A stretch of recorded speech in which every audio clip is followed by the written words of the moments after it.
KRS ಪಕ್ಷದ ಜಿಲ್ಲಾ ಕಾರ್ಯದರ್ಶಿ ನಾರಾಯಣ ರೆಡ್ಡಿ ಕಳೆದ 3 ದಶಕಗಳಿಂದ ರಾಜ್ಯದಲ್ಲಿ ನಡೆದ ಬಹುತೇಕ ಸರ್ಕಾರಿ ನೇಮಕಾತಿಗಳಲ್ಲಿ ಅಕ್ರಮಗಳು ನಡೆದಿವೆ ಎಂದು ದೂರಿದರು. ಕೆಪಿಎಸ್ಸಿ ಮೂಲಕ ನೇಮಕಾತಿ ಪ್ರಕ್ರಿಯೆಯಲ್ಲಿ ವಿಳಂಬ ಹಾಗೂ ಅಕ್ರಮಗಳ ಆರೋಪಗಳು ಹೆಚ್ಚಾಗಿರುವ ಕಾರಣ ಅನೇಕ ಸರ್ಕಾರಿ ಇಲಾಖೆಗಳು ಕರ್ನಾಟಕ ಪರೀಕ್ಷಾ ಪ್ರಾಧಿಕಾರದ ಮೂಲಕ ನೇಮಕಾತಿ ನಡೆಸುತ್ತಿರುವುದು ಕೆಪಿಎಸ್ಸಿ ಮೇಲಿನ ಸರ್ಕಾರದ ವಿಶ್ವಾಸ ಕುಸಿದಿರುವುದಕ್ಕೆ ಸಾಕ್ಷಿಯಾಗಿದೆ ಎಂದರು. ಪತ್ರಕರ್ತರಿಗೆ ಮತ್ತೆ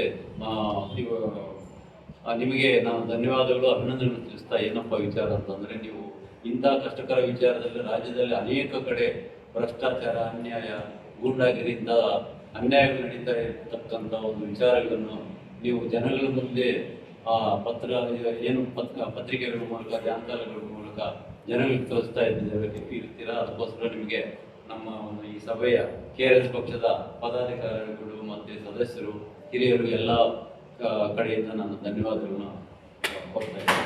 ನೇಮಕಾತಿ ಅಕ್ರಮಗಳ ಕುರಿತು ತನಿಖೆಗಳು ನಡೆದರೂ ಈವರೆಗೆ ತಪ್ಪಿತಸ್ಥರಿಗೆ ಕಠಿಣ ಶಿಕ್ಷೆಯಾಗಿಲ್ಲ.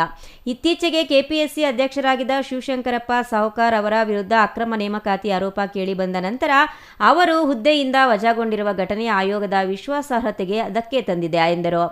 ಕೆಆರ್ಎಸ್ ಪಕ್ಷದ ತಾಲೂಕು ಅಧ್ಯಕ್ಷ ಹರಿನಾಥ ರೆಡ್ಡಿ ಮಾತನಾಡಿ, ಇಲಾಖಾ ಪರೀಕ್ಷೆಗಳಲ್ಲಿಯೂ ಅಕ್ರಮಗಳ ಬಗ್ಗೆ ಅನುಮಾನಗಳು ವ್ಯಕ್ತವಾಗುತ್ತಿವೆ.